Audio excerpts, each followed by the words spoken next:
Hey everybody, it's Will Bangura with Pet Talk Today. I want to thank all of you listeners for your continued support. I need a huge favor. Would you please hit pause in just a second, whatever platform you're listening to this podcast. If you love what we do, would you please give us a 5-star review? Giving a 5-star review is the best way you can say thank you because that allows our rankings to go higher, and that means that more people can benefit from the information that we're teaching and sharing on Pet Talk Today. I don't want to take up any more of your time. I want to get into that show, but please, if you love what we do, please give us a review. Thank you. Raised by wolves with canine DNA in his blood, having trained more than 24,000 pets, helping you and your fur babies thrive. Live in studio, it's Pet Talk Today with Will Bangura, answering your pet behavior and training questions. Ladies and gentlemen, please welcome your host and favorite pet behavior expert, Will Bangura.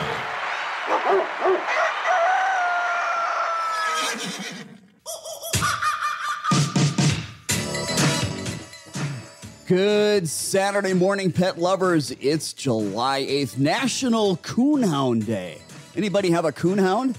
Well, if you do, we're celebrating them. It's July 8th, National Coon Dog Day. How did everybody do on the 4th of July? Did you and your dog survive? Well, I hope so. We did a lot of talking about fireworks and noise sensitivities and how to help your dog. I'm Will Bangura, and you are listening to Pet Talk Today. I'm here each and every Saturday morning at 12 o'clock noon Eastern Time here on Facebook Live every Saturday, where I answer your dog training and dog behavior questions and help you to provide positive solutions to your problems. If you're brand new to Pet Talk Today, let me talk a little bit about myself. As I said, I'm Will Bangura. I'm a dog behaviorist and a certified dog behavior consultant, as well as a certified professional dog trainer. I've been working with dogs professionally for over 36 years. I've helped over 24,000 pets and pet parents, and I specialize in dealing in some of the most difficult and severe behavior problems like separation anxiety. And we're going to be talking about that today. Aggression, fears, phobias, anxiety.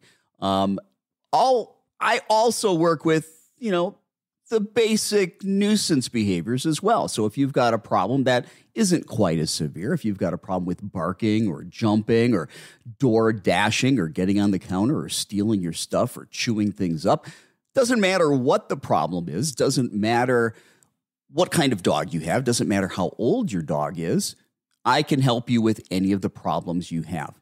So do me a favor, hit that like button, and also please hit that share button. I also want to talk to you about the Pet Talk Today audio podcast, because if you have not subscribed to the Pet Talk Today audio podcast, you're going to want to do that. You're going to want to go to Apple Podcast or Spotify or SoundCloud, any of, Alexa, Echo, I think that's the name of their podcast platform.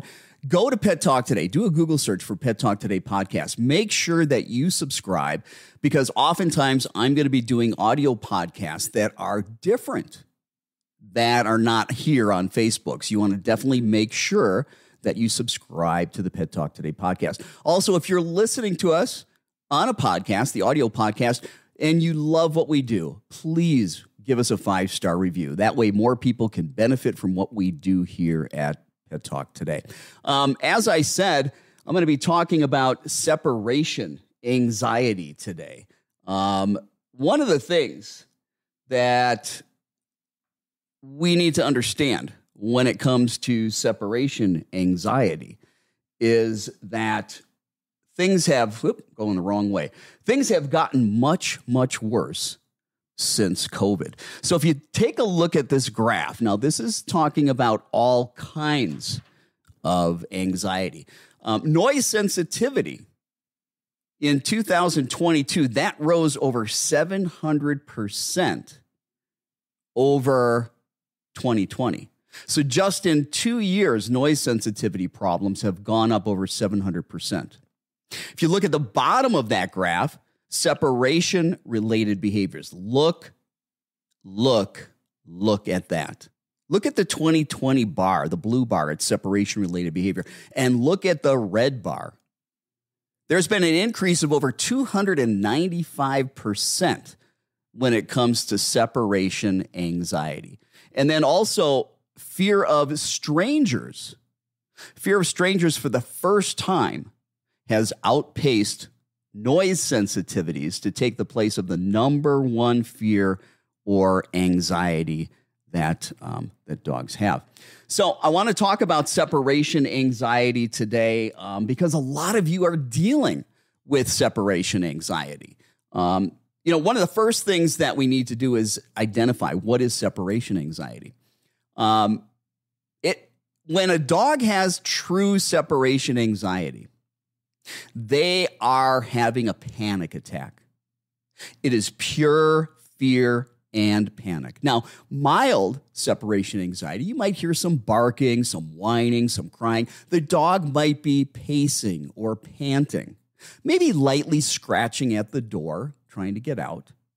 But when we start to get into more of the moderate and severe separation anxiety, where we've got dogs that are absolutely frantic, doing everything they can to escape and get out, to the point of destroying everything in the house, being very destructive, and possibly even being very self-mutilating. I've had clients with dogs that have jumped through windows and hurt themselves, dogs that have eaten through, scratched through doors and crawled under things and hurt themselves, dogs that were in crates while their pet parents were gone, having severe separation anxiety, biting at the metal crate, breaking their teeth, using their paws to try to escape, and cutting and bleeding of the paws because of how frantic they are. So separation anxiety is panic. And you need to have some empathy for that. If you've never had a panic attack, maybe you know someone who's had a panic attack, but this is pure panic. And it's probably the worst thing that a dog could experience is the separation anxiety. Dogs are very social creatures. They are pack animals. They want to be around their people. It's not natural. It's not normal for a dog to be all by itself. Now, I'm going to be talking about what you can do in terms of behavior modification and training. How do you help your dog who has severe separation anxiety relax, be calm, and what is the process that you need to go through to do that? But the first thing you need to do before you start doing behavior modification is get your dog to the veterinarian. Whenever you've got a severe behavior problem, the number one thing that you need to do is go to your veterinarian and rule out and make sure that there is not a medical cause or there's not medical contributing factors. Because I want you to think about it. If there's a medical cause or medical contributing factors, training and behavior modification is not going to touch those things. Those are things that we're going to have alternative ways to address. When we've got a dog with very serious separation anxiety, they're absolutely inconsolable.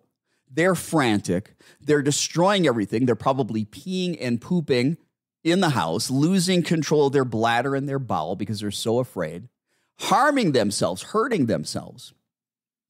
One of the first things that probably needs to happen is the dog probably needs to be on behavioral medicine. Now, I'm not a veterinarian. I can't give you medical advice, but what I can do is I can share with you my 30 plus years of experience in working with tens of thousands of dogs that have experienced this and their pet parents, that when it's very severe and they're in that panic, they don't have the ability to think.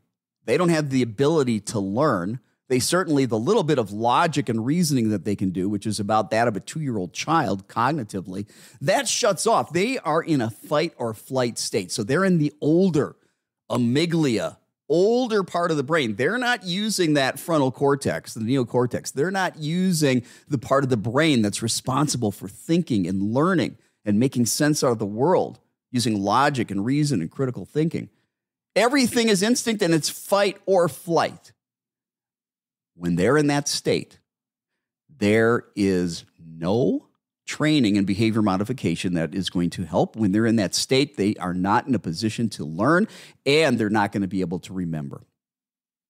And oftentimes that's why medication is needed. Now, imagine this. Imagine that you step outside the door and walk right back in, and you can't even step outside the door without your dog completely losing it. I mean, lose its mind. You're out there for 2 seconds, the dog's freaking out. If you can't even go out there for a second or two without your dog absolutely freaking out, it is so severe. Chances are, without medication, you're not going to be able to do the training and the behavior modification work. This is just a reality, folks. It'd be great if we could do everything without medication. And I'm not talking about medicines that cause your dog to be stoned or a zombie. Nobody wants a dog that is falling asleep. Nobody wants a dog where you lose that fun-loving personality. If the dogs that you know that are on medication are zonked out, those people need to go to a different veterinarian. There are other medications out there that don't knock you out. There are also some natural calming aids that are out there as well. And when we're talking about natural, calming aids, we are also talking about things just like what you've heard about here, the Calm Dogs. Now, Calm Dogs, this natural supplement is not going to probably help dogs that are super, super, super severe. But for the dogs with mild and moderate separation anxiety, if you're looking for something natural, Calm Dogs is the number one calming aid for dog anxiety, fears, phobias, fireworks, storms, aggression, car rides, grooming, vet visits, you name it, reactivity. 98% of dogs that took Calm Dogs twice daily for 6 weeks saw improvement and a decrease in their anxiety. I created Calm Dogs, 5 years of meticulous research and study to come up with something that actually worked. There's so many different calming aids out there, and they don't work. Check out Calm Dogs at calmdogs.com, or you can go to doganxiety.com. Check it out today for your dog. I'm so confident that it can help your dog. My promise to you is that if it doesn't work for your dog after 45 days, after 6 weeks, contact me. I will give you 100% of your money back. That's how confident that I am. But like I said, if it's super severe, there's not a calming aid in the world naturally that's going to help your dog. You may need medication. Now, this does not mean if you have a dog that needs medication, it doesn't mean your dog has to be on medication A forever. We can wean them off, but it's something that we need to be able to do the work. And remember, if your dog is absolutely freaking out, we can't even walk out the door and walk back in without your dog freaking out. Your dog is in such a emotional state of panic. There's nothing we're going to do to train and teach the puppy or the dog that's like that. So that's one reason where medication is warranted. A dog that is severely hurting themselves, another indication where medication would be warranted. But medication allows us to be able to do the work. Let's say that we've got this dog that we can't even step out the door for a second without it completely losing its mind. Now imagine that same dog, we give medication and we're able to step out the door for 20 seconds before it loses its mind. Now you might say, hey, the medication really didn't do anything. But it did a lot. We need that 20 seconds. We can work with that 20 seconds. We can take that 20 seconds where the dog's not losing its mind, and we can create a positive association with you leaving for 20 seconds. That's right. We can create a positive association with you leaving for 20 seconds using counter conditioning and desensitization. Okay. Now, there's some new studies. There's some new information when it comes to separation anxiety. Counter conditioning is something where it's always been used to change the underlying emotional response of the dog by pairing something positive like high-value food rewards with the trigger, in this case, the person leaving. What we found is that some of the dogs get overly excited, and that causes more anxiety when they're getting food, when we're working with separation anxiety. So now the new rule, best practices, evidence-based, science-based practices that work with separation anxiety, we don't reward with food anymore. We're going to be talking about the specific techniques and what you need to do to help your dog when it comes to separation anxiety. And there's two things. One is helping them get comfortable with your absence. The second thing, which kind of comes before that, at least this is what you see before that, there are things called pre-departure cues. The patterns, the things that you do every day that signal to your dog, uh-oh, mom or dad is leaving. Picking up your keys, putting on your work shoes or your work clothes, grabbing your purse or your wallet, putting on your sunglasses. I don't know what they are, but we all have what's called pre-departure cues that the dog picks up on, and that alerts the dog, oh, mom or dad is leaving. And they start to panic before we ever walk out the door. That's a lot of dogs. So there's two things that we have to desensitize gradually, slowly, systematically. We've got to change the association that the dog has with absence, with you being gone. And we have to change the association the dog has with those pre-departure cues, like when you grab your keys. Change that association. Right now, maybe your dog panics when you grab your keys. What if every day, 20, 30 times throughout the day, we grabbed our keys and put them right back? I mean, literally, it took a second. Grab the key, put it back. And let the dog see this. Grab the key, put it back. Go about your business. Come back, grab the key, put it back. Go about your business. Grab the key, put it back. Go about your business. Do that so many times that it's the most boring thing in the world and the dog couldn't care less. Now, it's going to take a lot of repetition of you grabbing those keys and not leaving to change that emotional response and the association that your dog has with those keys or whatever the pre-departure cue is. Maybe it's your purse. Maybe it's a coat, although it's summer. Maybe it's work shoes, work clothes. Okay? Maybe it's you exiting a specific door or walking towards a door like the door that leads to the garage. So pre-departure cues, we have to get the dog used to that gradually and systematically and change the association. Right now, those things mean, hey, mom or dad's leaving. That's scary. I'm going to start to panic. We're going to take away that association by changing the pattern. See, dogs are masters at figuring out patterns.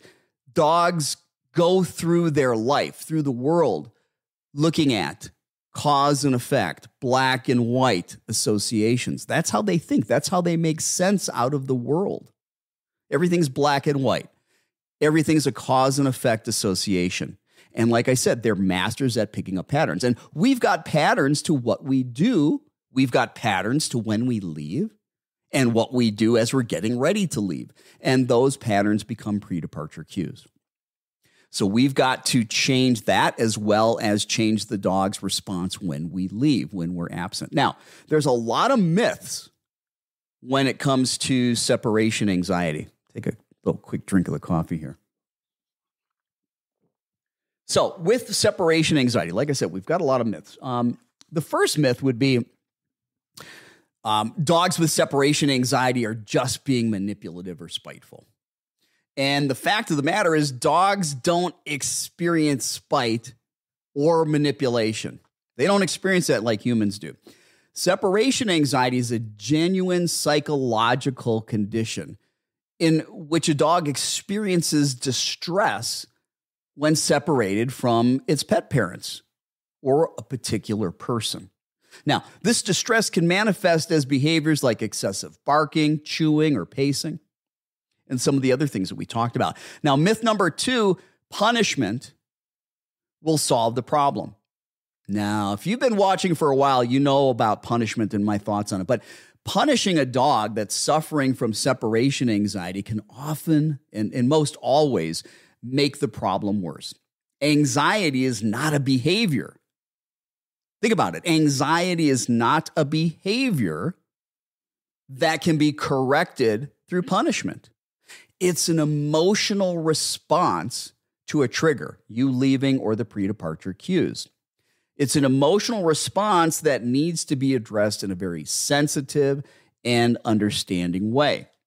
So we are all about needing to teach the dog how to have greater self-confidence, how to be calm, and how to relax and eventually get used to and adjusted to your absences. Another myth about separation anxiety is that people think all dogs are going to grow out of separation anxiety, when the fact is some dogs might improve as they mature and develop more confidence, but that's not always the case. Many dogs require behavior modification training, and in some instances, like I said, some dogs may need medication as well to help manage their anxiety. Another separation anxiety myth is that dogs with separation anxiety should not be left alone. Well, the truth is, while it's crucial to address and work through the anxiety, avoiding the issue by never leaving your dog alone is not a practical long-term solution.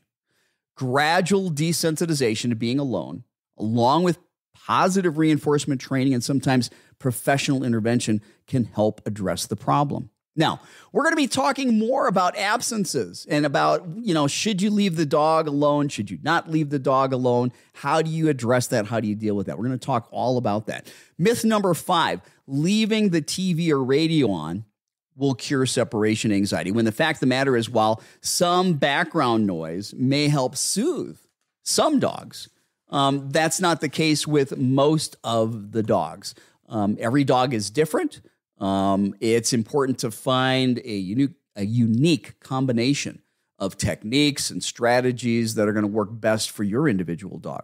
Myth number 6, only rescue dogs develop separation anxiety. Hey, we know that's not true. While it's true that sudden changes in environment or routine can trigger separation anxiety, it's not limited to rescue dogs. Dogs of any breed, any age, or history can develop separation anxiety, and it also can happen later on in life, believe it or not.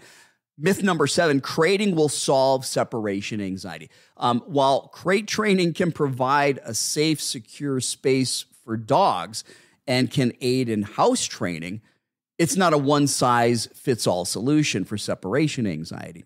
For some dogs, being confined in a crate can actually increase the actual anxiety.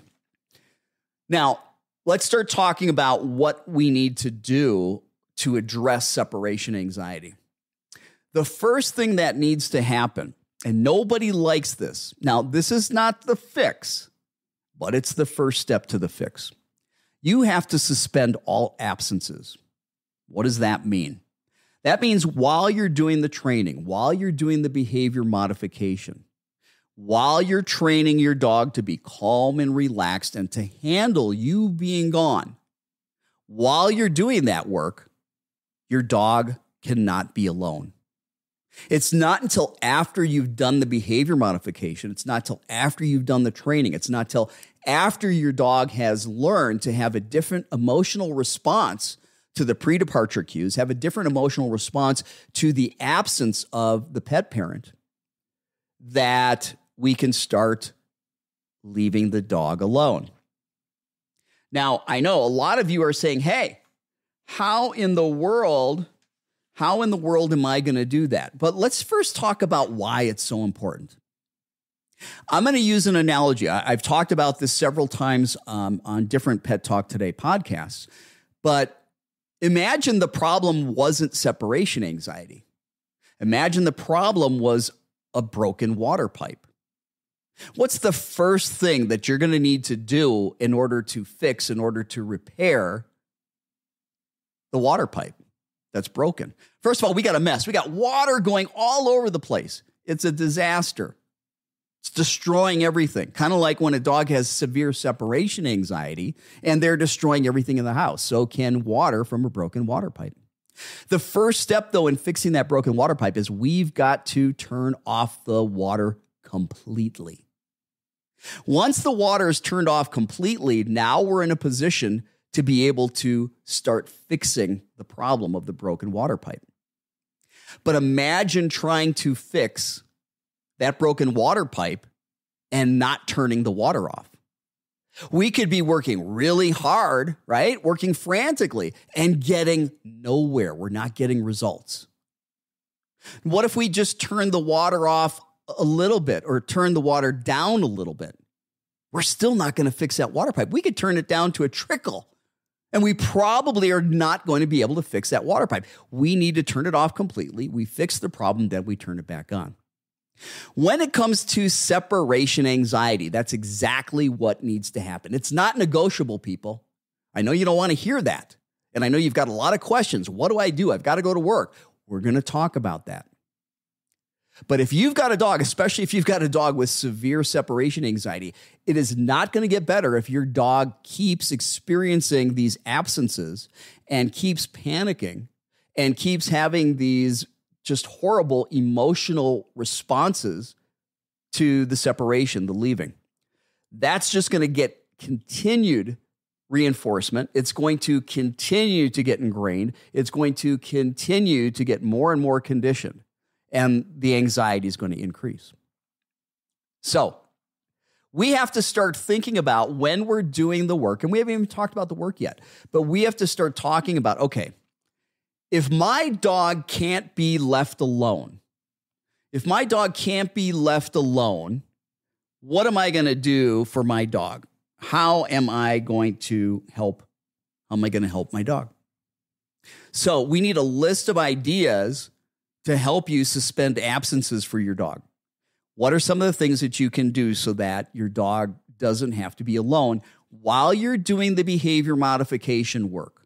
Which might be 6 weeks, might be 8 weeks, might be shorter, might be longer. You can only go as fast as the dog's pace. We can't predict how long it's going to take. I'll tell you one thing. It's not going to happen in a day or 2 or 3. It's not going to happen in a week. It's going to take time.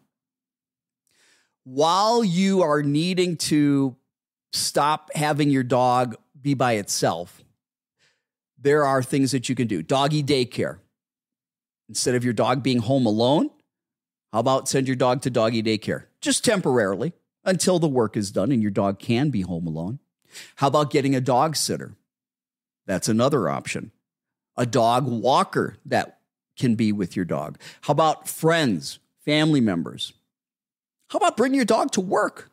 Is that an option? For some people it is. How about working from home? Is that an option for a while for you? Bring your dog with you while you're running errands. Get curbside pickup. Get grocery delivery.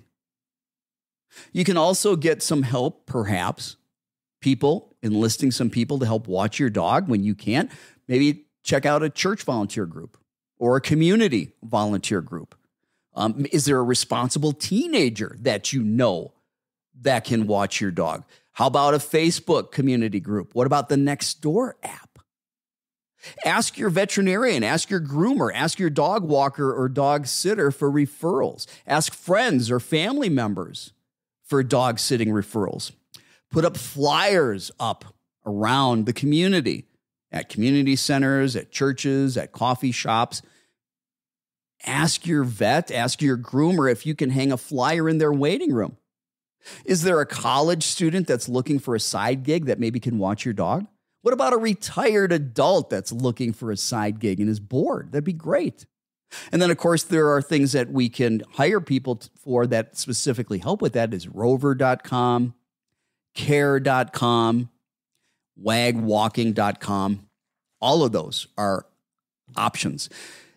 It's not easy. I didn't say it was easy. I want you to remember it's temporary. But I'm sorry to tell you, especially if you got severe separation anxiety, your dog can't be alone by itself until you've done the work. It's probably not going to get better. You're probably wasting your time.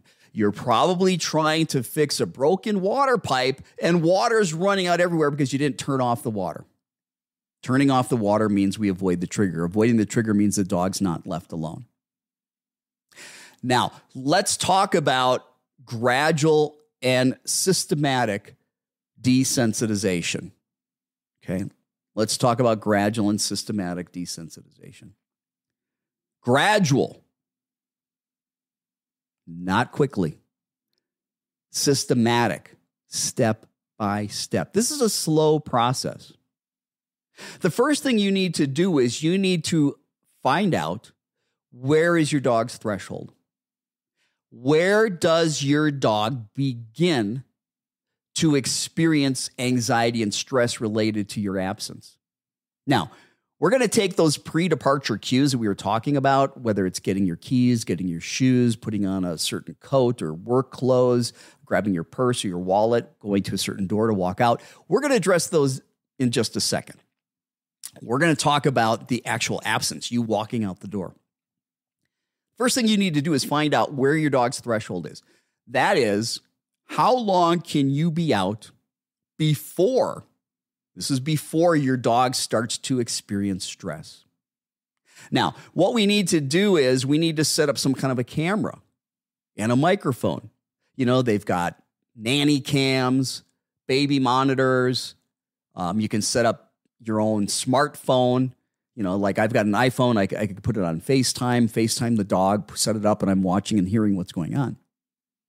But I want to time how long can I be gone before my dog starts experiencing the mildest, this is important, the mildest stress.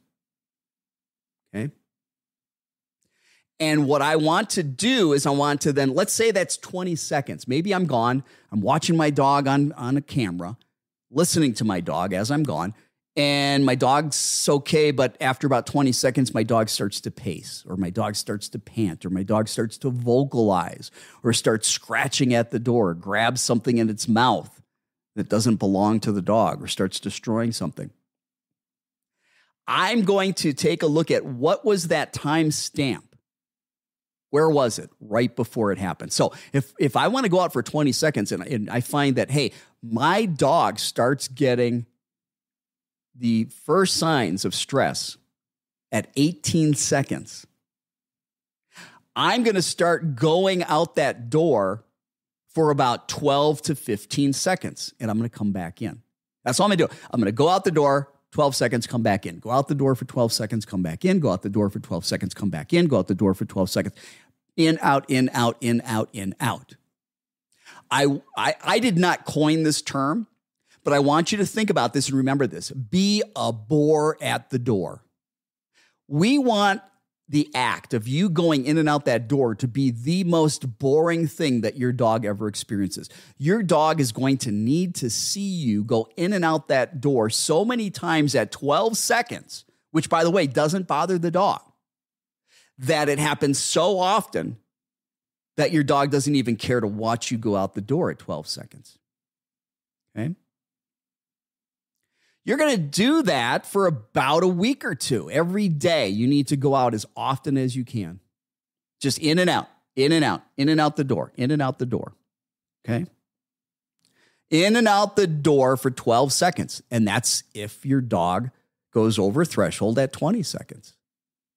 You're going to back it up a little. Now, if you can get out there for a minute before your dog starts to show even the slightest signs of anxiety or stress, then go for 5 to 8 minutes. Come back in. Now, when you leave, completely ignore your dog. And ignore your dog for at least a half an hour before you leave. When you come home, completely ignore your dog.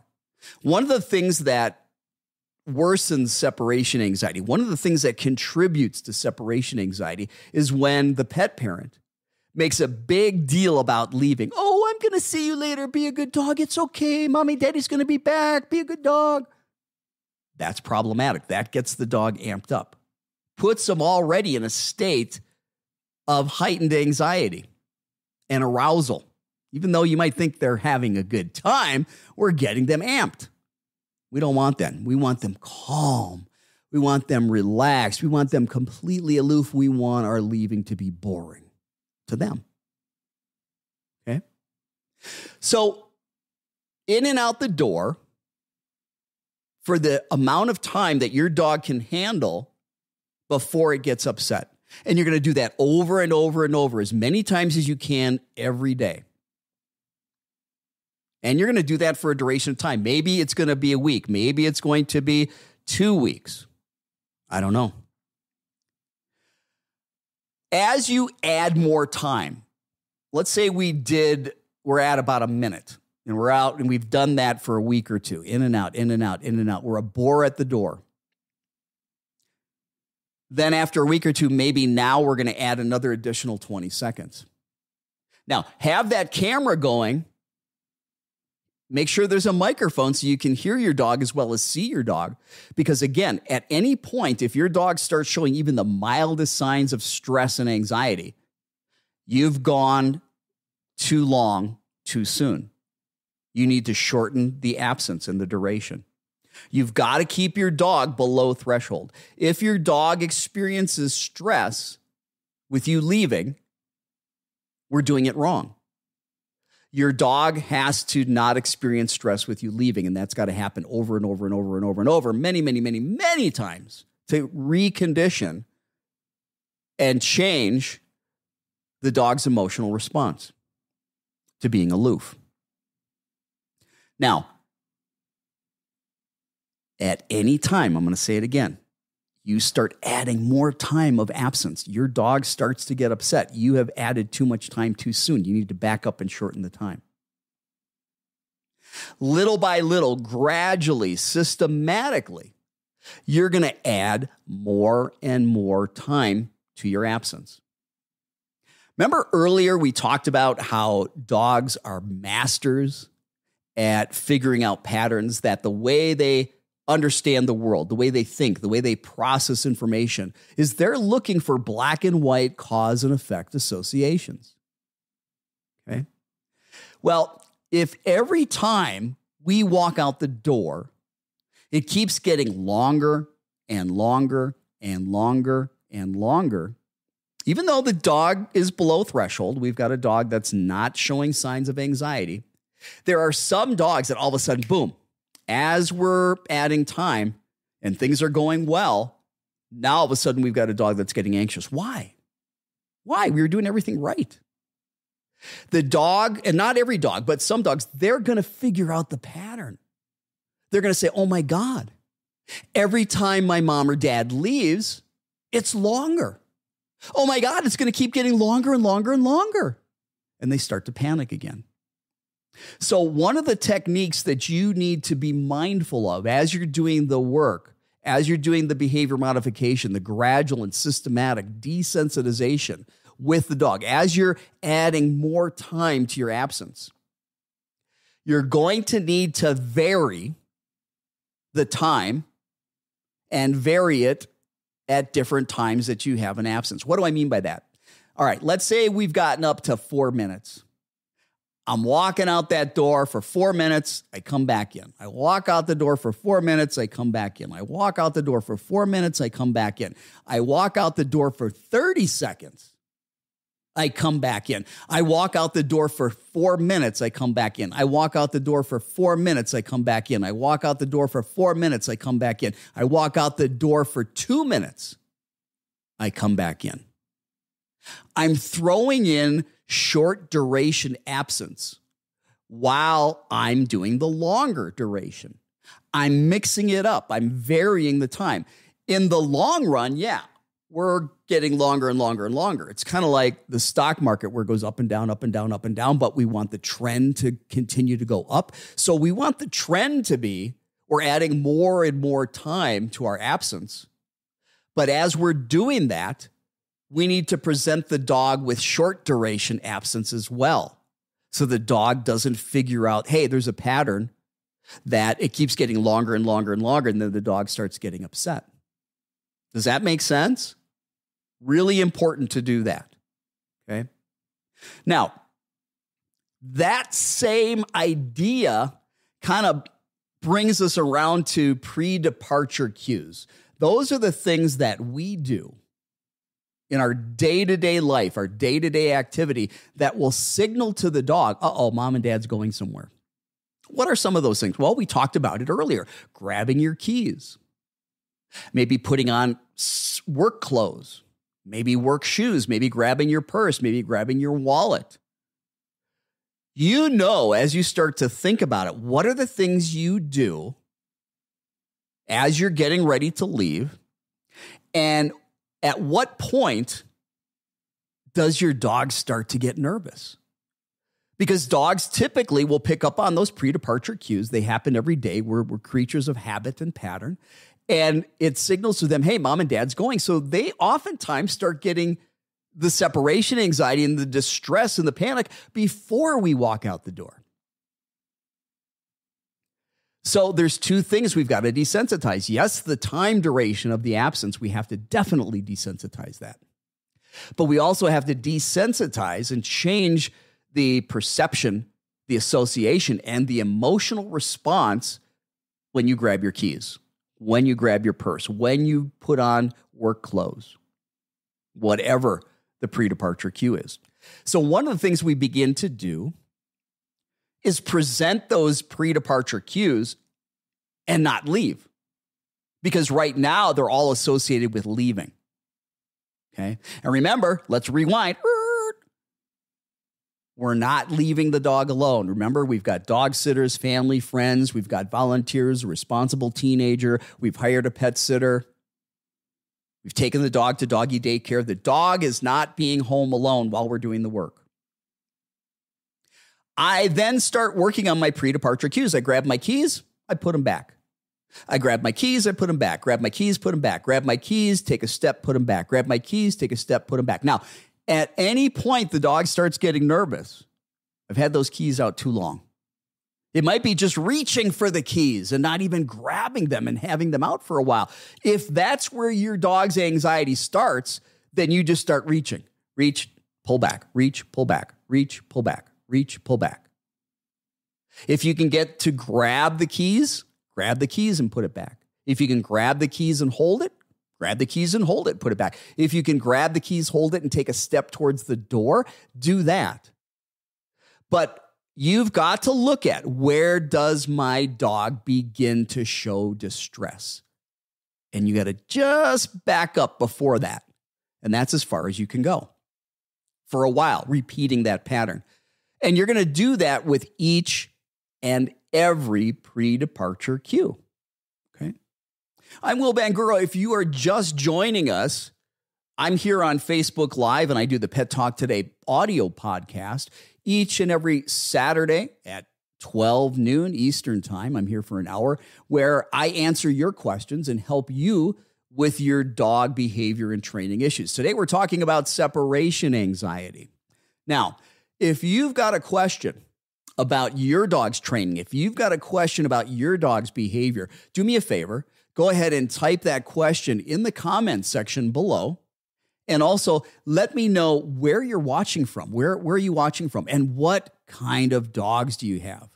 And just for fun, if your dog has nicknames, do you have different nicknames for your dog? I got all kinds of nicknames for my dog. My dog's name is Boo. We call the dog Boo, Mama Boo, Boolicious. If you've got a nickname for your dog, put that in the comments too. I would love to find out what your dog's nicknames are. And also, hey, if you got a picture, shoot a picture, put it in the comments. We love to see that. Please hit that like button, hit that share button so that more people can benefit from what I do here at Pet Talk Today. Also, I want to let you know that if you have not subscribed to the audio podcast of Pet Talk Today, go to Apple Podcast or wherever you listen to your podcast. Do a search for Pet Talk Today. Make sure that you subscribe because I oftentimes are doing audio podcasts that you're not going to see here on Facebook, and you don't want to miss those. Also, you can visit my website. If you'll go to dogbehaviorist.com, again, that's dogbehaviorist.com, And there's lots of resources on the website. There are dozens and dozens of articles, everything from jumping to barking to aggression to fears to phobias, you name it, eating the dog that eats the poop, right? Dogs that are mouthing, puppy biting, destroying the house, crate training. Chances are, if you're dealing with a problem with your dog, there's an article at dogbehaviorist.com. Go to the website, go to the menu, click on articles, and you can benefit from that as well. Now, in severe cases of separation anxiety, you can try it yourself. You can try these things, but you may need to have the assistance of a professional. Make sure that you're hiring the right kind of professional. Make sure that their solution is evidence-based, science-based. Make sure they're not using punishment, that they're using positive reinforcement. Okay. And make sure that they've got some certification and that it comes from a legitimate certifying body. If they're certified through the Certification Council for Professional Dog Trainers as a certified behavior consultant or a certified professional dog trainer, you can trust that they probably know what they're doing. If you find a certified dog behavior consultant from the International Association of Animal Behavior Consultants, they're another legitimate certifying body. The problem is, folks, this industry, the dog training industry, is not regulated. There are no guidelines. There are no rules. There's no requirement for education, certification, standards. Anybody can call themselves a dog trainer and go into business. And they can do whatever they want. They could, obviously it's animal cruelty to beat a dog upside the head, but if that's their method, then that's their method. So you've got to be careful when you're out there selecting somebody to help you with your dog that they have some formal education. Regular dog trainers, they typically are going to deal with teaching dogs behavior like sit, down, come when called. You really need a certified behavior consultant, certified animal behavior consultant that specializes in some of these severe behaviors, because separation anxiety is severe. It's about changing the underlying emotional state. And that takes time. And oftentimes we need to make little adjustments. I'm giving you some tips and ideas on how to address this, but every dog's an individual. So you might need to find someone to help you. You might need to go to a veterinarian or a veterinary behaviorist and get medication and use that in conjunction with behavior modification. When you're working with a professional, look for those red flags. If they're talking about dominance, if they're talking about alpha roles, if they're talking about, hey, you need to show the dog who's boss, if they talk about using a prong collar, a choke collar, or an electronic collar, if they're talking about corrections, which is just another word for using aversives to cause fear, pain, or intimidation, run away. The last thing, especially if you've got a dog with separation anxiety or any kind of anxiety, the last thing you want to do is create more anxiety, and that's what punishment does. Okay? This needs to be all positive.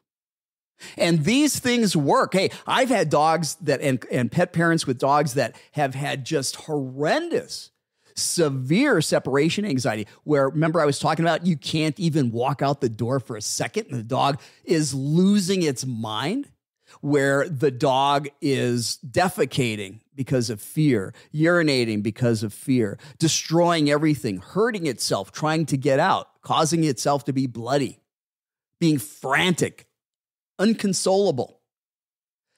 We've had dogs like that. We've used a combination of medication along with behavior modification or supplements and behavior modification, and we have great success if we do the work. Those people that don't have success with this separation anxiety protocol are usually the people that don't abide by the first guideline, and that is we need to suspend all absences. I know, nobody likes that, but it's not going to get better if we keep leaving the dog by itself.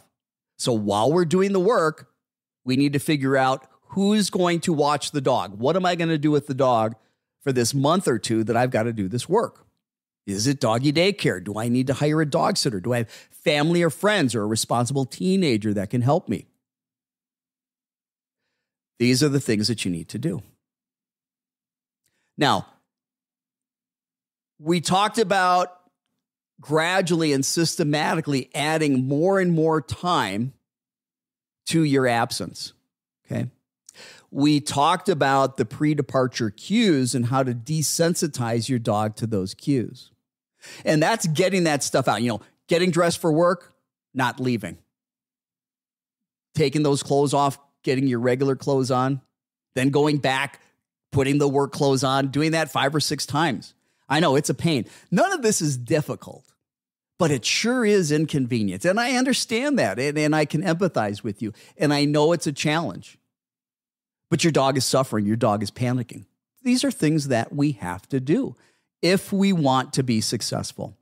Now, the other thing that we need to talk about and begin to do when we've got dogs with anxiety, separation anxiety, what are you doing for canine enrichment? A lot of dogs are just bored to death. A lot of anxiety and anxiety-related behavior is related to, not necessarily completely caused by, but it contributes to the bad behavior, and that's boredom. Boredom. What are you doing for canine enrichment? You need to be stimulating your dog physically. You need to stimulate your dog mentally. Your dog needs to have 20 minutes of aerobic exercise every day. Aerobic exercise, that means running. 20 minutes every day. If you're going for a casual little walk and thinking that's good enough exercise for your dog, it's not. Your dog needs to sprint for 20 minutes a day. Aerobic exercise. The other thing is that you need to stimulate your dog mentally.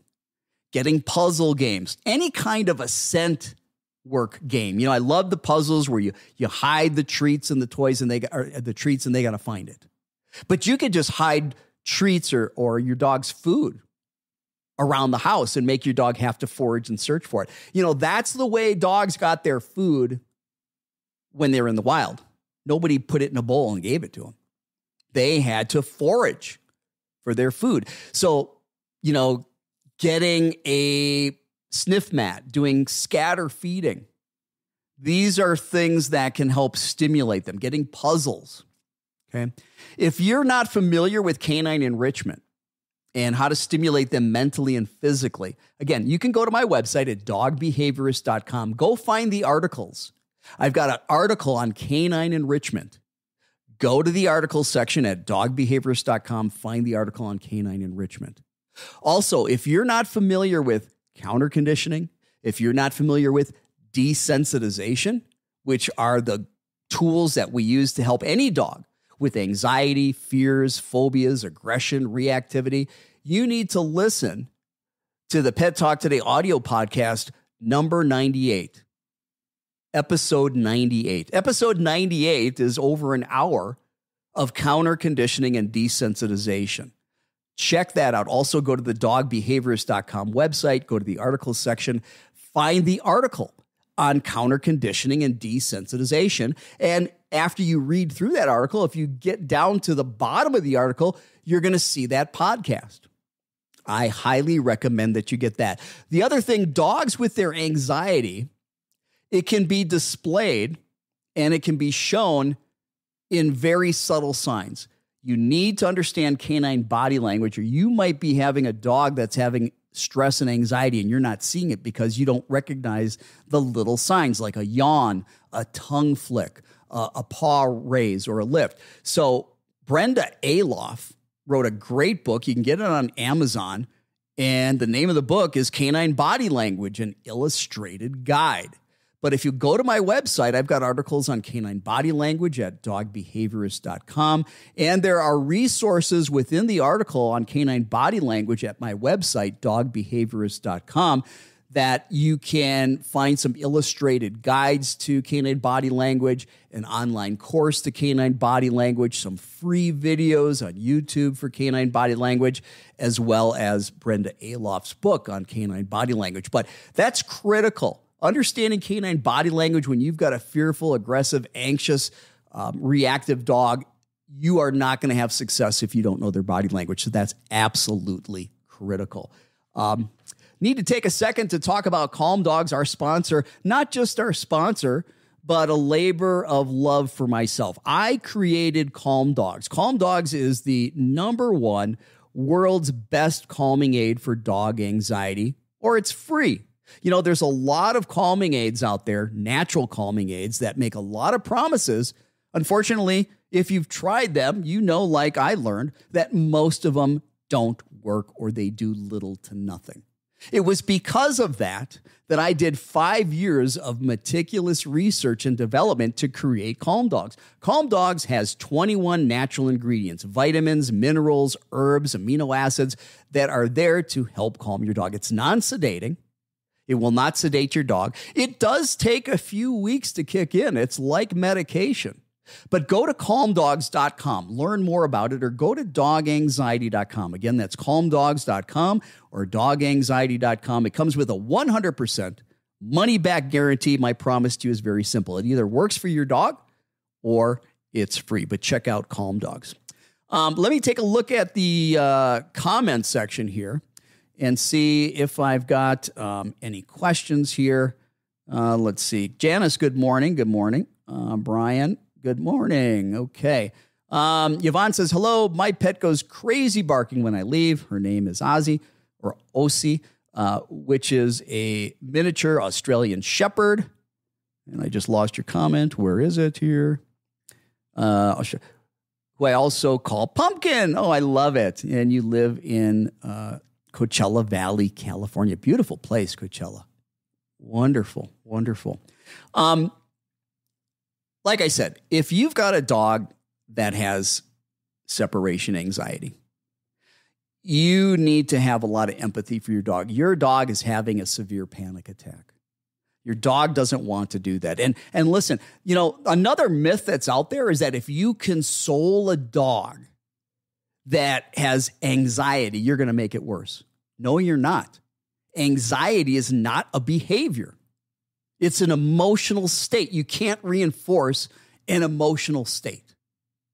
So give your dog as much comfort, as much love, as much support as you possibly can. You know, there are other things out there, compression vest, the thunder shirt or jacket. Not every dog is going to benefit from that, but some compression vests like the thunder shirt can help some dogs with anxiety. The dog appeasing pheromone, you know, the Adaptil, I think, or Comfort Zone is what it's called. You can either spray it on like a bandana, or you can put it in it's like a plug-in, like an air freshener. And what it is, when the mother has a litter, the mother dog produces this pheromone. Dog appeasing pheromone is what we call it. And that pheromone helps keep the puppies calm and relaxed. Well, scientists have synthesized that pheromone and they put it in a little spray or a plug-in, like an air freshener. And this can help some dogs. I'm not saying it's going to help all dogs. Again, the more severe the separation anxiety, the more non-pharmaceutical interventions are not going to work. There is a place for medication. And trust me, I'm not about putting every dog on medication. I'm not about putting every dog on a supplement. But some dogs with mild or moderate separation anxiety, they're going to need a supplement as well as behavior modification or medication. Dogs with severe separation anxiety, they're definitely going to need medication along with the behavior modification. But you've got to remember, it starts with what? Turning off the water completely. If you started this podcast with me, you understand we cannot fix a broken water pipe as long as the water's running. You are not going to be able to fix your dog's separation anxiety as long as you keep having absences from your dog. And that's the most challenging thing about dealing with separation anxiety, is that the time we're doing the work, while we're doing the behavior modification, we've got to figure out what we're going to do with our dog because we can't leave the dog. And again, I talked about things like doggy daycare, getting a dog sitter, a dog walker, friends or family members, bringing your dog to work, working from home, bringing the dog with you while you run errands and get curbside pickup, curbside grocery delivery, or have the groceries delivered to your house. Church or community volunteer groups to help you, a responsible teenager, a Facebook community group, the Next Store app. asking your vet or your groomer for referrals for someone to watch your dog, asking your vet or your groomer, can I put up a flyer in your place? Okay. And then there's rover.com, care.com, and wagwalking.com. You can utilize all of those. Hopefully this has been helpful. You know, it's horrible to see our pets suffer with separation anxiety, but I want you to know this works. This is tried and true. The only time this protocol does not work for separation anxiety is when you don't follow the protocol. But that's like anything else in life, right? If we put the time in, if we put the work in, we're going to get results. Well, that music means that I am out of time. I appreciate everybody that has been here watching the video. I appreciate all your support on the podcast. Please subscribe to the Audio Pet Talk Today podcast. Practice this with your dog. Work with your dog. Have a wonderful, wonderful weekend. And I'll see you next Saturday, 12 o'clock Eastern time for another Pet Talk Today. Have a good day. I'm out of here.